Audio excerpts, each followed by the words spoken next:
Salam dostlar, bugünkü videoda Ricardi tənliklərdə xüsusi həllərin nə kimi rolu var? Onun haqqında danışacağım. Əvvəlki videolarda Ricardi tənliklərinin, Bernoulli tənlikləri haqqında ümumi bir məlumat vermişəm. Artıq bugünkü videoda Ricardi tənliyi nə kimi rol var, onu danışmayacağım. Lövhədə gördüyünüz tənlik Ricardi tənlikdir. Ricardi tənliyində biz həll eləmək üçün biz xüsusi həllərdən istifadə edirik. O xüsusi həllərdə nə kimi rol var? O bizə nəyə görə lazımdır? Yəni o məqsədimiz orada nədən ibarətdir? O xüsusi həllər onun üçündür ki, orada tənlikdə Y və Y ştrixin dərəcələri eyni olmalıdır ki, bu hədlərdə, bu birinci və ikinci hədlərdə, bunlar özü x-lərdən ibarətdir, x dəyişənlərdən asılıdır. Bu x dəyişənlərin qüvvətləri eyni olmalıdır ki, oxşar hədlər islah olunsun, onlar bir-birini aparsın və sıfır bərabərlik, məsələn, sıfır şəklində bir bərabərlik alınsın. Bax, xüsusi həllərin rolu bundan ibarətdir. Məşhur riyaziyyatçı bunu Liouville sübut etmişdir ki, Ricardi tənliyində xüsusi həllər olmadan biz onu birbaşa analitik üsullardan, yəni integrallamaqla biz onu həll edə bilmirik. Əks halda, əgər biz o xüsusi həlləri bilməsək, tənlikdəki o qeyri-xətti Y kvadratının bariyeri biz aşa bilmirik və tənliyə daxil ola bilmirik. Ona görə də biz o xüsusi həlləri bilməliyik ki, sonra da tənliyə daxil ola bilək. Xüsusi həlləri tapmaq üçün 3 addımdan istifadə olunur. Doğru müəllim, birinci addım nədən ibarətdir?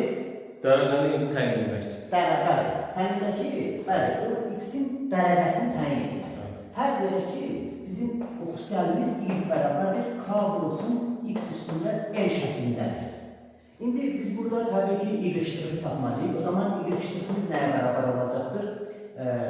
K vurulsun n vurulsun x üstündə nə olacaqdır? N çıxılsın 1 olacaqdır. Gördüyünüz kimi y ştrixinin dərəcəsi nədir? N çıxılsın 1'dir. Sonra y kvadratını tapmalıyıq. Y kvadratımız nəyə bərabər olacaqdır? K kvadratı vurulsun x üstündə 2n şəklində. Bax, burada da x-in dərəcəsi nədir? 2n'dir. Biz əvvəldən qeyd elədik ki, bu tənlikdə, xüsusi həllərdə elə olmalıdır ki, oradakı y-in x-in asıl olan ifadələrdə x-in dərəcələri orada eyni olmalıdır ki, onlar bir-birinə neynəsin? İslah aparsın. Deməli, buradan belə çıxır ki, bax, buradakı sərbəst hədin dərəcəsini biz bilirik də, bu nədir? -2 x üstündə nədir? -2'dir. Yəni, sərbəst hədin dərəcəsi nədir? -2'dir. Yəni, biz buradan başa düşürük ki, artıq 2n nəyə bərabər olmalıdır? -2'yə bərabər olmalıdır. Və buradan da tapılır ki, nədir? N nəyə bərabərdir? -1'ə. N bərabərdir -1'dir. Artıq buradan da yerinə getirdik. Burada bax, burada. -1 çıx -1 nə elədir? -2, burada da -2, burada da -2, bəli. Bax, bizim bu tənlikdəki hədlərin, x-lərin dərəcələri eynidir. Artıq burada oxşar hədlər islah olunacaqdır və biz beləliklə də o xüsusi həlimiz doğru olacaqdır. İkinci addım bəs nələr ibarət edir? Kanı tapmaq. Kanı tapmaq. Hə, əmsalı tapmaq.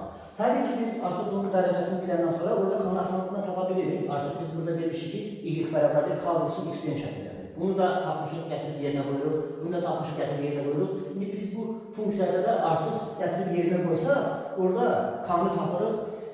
Məsələn, deyirəm ki, y bərabərdir, deyirəm ki, burada y bərabərdir, k bölünsün, x şəklindədir. Burada y ştrixi tapsaq biz, y ştriximiz nəyə bərabərdir? Y ştrix bərabərdir, mənfi nə olacaqdır? K bölünsün, x kvadrat şəklində. Gətirib burada yerinə yazsaq, y kvadratını tapsaq, y kvadratımız bərabər nə olacaqdır? K kvadratı bölünsün x kvadrat. Tənlikdə aparıb yerinə qoysaq, tərəf-tərəfdən x kvadratını vursak, k-dan asılı bir kvadrat tənlik alırıq. Sonra da üçüncü addımımızdan bundan ibarətdir ki, k-dan asılı olan kvadrat tənlikdəki k1 və k2'ni tapmaq. Beləliklə də k1 və k2'ni tapandan sonra biz artıq hər iki xüsusi həlini tapmış oluruq. Üçüncü addımda dedim. İndi deyirəm ki, bəz yaxşı, biz nə tər müəyyən edirik ki, bu xüsusi həllər belə bir funksiyadır. Biz onu necə biləcəyik? Bunun üçün də 3 üsul vardır. Təxmini müəyyən etmək. Təxmini müəyyən edirlər ki, tənliyə baxıb deyirlər ki, məsəl üçün, bunun xüsusi tənliyi y bərabərdir, k bölünsün x şəklində olacaq. Və yaxud da y bərabərdir, məsələn, deyirəm ki, y1 deyə, xüsusilə y1-dən işarə edirik. y1 bərabərdir, məsələn, -2 bölünsün x şəklində olacaqdır. Bunu aparıb yerinə qoyanda, bəli, doğru bərabərlik alındısa, deməli, xüsusi həlimizi düzgün təyin eləmişik. Əgər doğru bərabərlik alınmasa, biz artıq başqa bir yollara əl atırıq. İkinci yol odur ki, o orada sınaq yoxlama üsuludur. Elə o da təxmini müəyyən etmənin xüsusi bir halıdır. Yəni burada təxmini müəyyən elədiyimiz nətər ki, təxmini müəyyən eləmişik, deyir ki, fərz edək budur, aparıb yerinə qoyuruq, doğru bərabərlik alınıb alınmadığını yoxlayırıq. Elə sınaq yoxlama yolu da həmin üsuldur. Amma üçüncü üsul var. Üçüncü üsul y bərabərdir. Uyuşturuq bölünsün u şəklində əvəzlama aparırlar. Uyuşturuq bölünsün u şəklində əvəzlama aparırlar. O da gəlir Euler və Bessel tənliyinə çevrilir. Beləliklə də bu əvəzlamalarını aparandan sonra biz o Riccati tənliyini həll edə bilirik. Bugünkü videomuz dostlar bu qədər. Yəni məqsədimiz bundan ibarət idi ki, Riccati tənliyində xüsusi həllərin nə kimi rolu vardır? O xüsusi həlləri biz necə tapırıq, necə müəyyən edə bilərik? Onun haqqında qısa bir məlumat verdim. Çox sağ olun, özünüzə yaxşı baxın.